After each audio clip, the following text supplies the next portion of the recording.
Buhay Canada.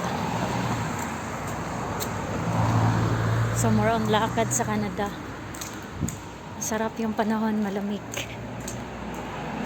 At saka hindi nakaka-stress ang trabaho kasi 6 hours lang yung work dito at 2 days off pa.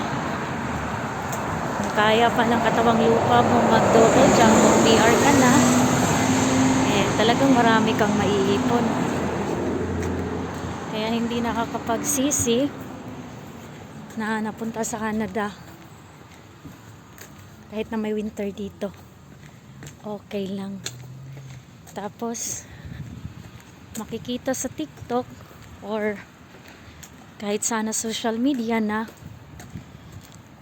nagfe-face daw ng inflation yung Canada, kaya mahal yung mga rent, which is kaya naman kahit saan naman, kahit nasa Dubai ka pa.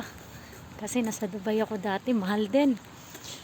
Tapos kayod kalabaw pa doon, 9 hours pa yung work, 1 day off in 1 week. Dito, wow, masasabi ko sobrang maganda ang estado sa Canada. Kasi kung nasa Dubai ka, mafe-feel mo yung discrimination doon. Kahit na mga ordinaryong Emirate, mafe-feel mo na talagang arbab sila, tataas. Pero dito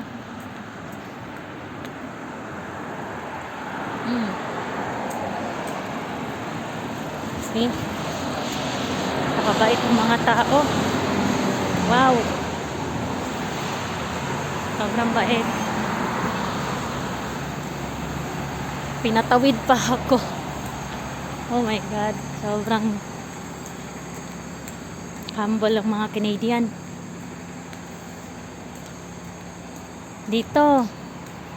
Ordinaryong Canadian citizen na local, sila yung naglalagay ng petrol sa kotse nila.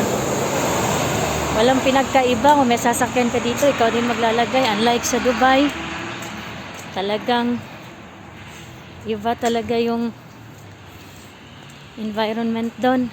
Kung ako, nakatry na ako sa Dubai for almost 8 years, na mako-compare ko sa Canada, pipiliin ko yung Canada. Yun lang. Tsaka sa mga naguguluhan na regarding sa cost of living ng Canada, kaya siyang mahal. Pag hindi ka tamad, kaya mo kahit saan ka man sa mundo. Naglalakad ako 8 minutes, pero sobrang dali lang. Kasi pag once galing ka ng Dubai, banat ka na sa hirap. Pag napunta ka ng Canada, easy na lang sa'yo.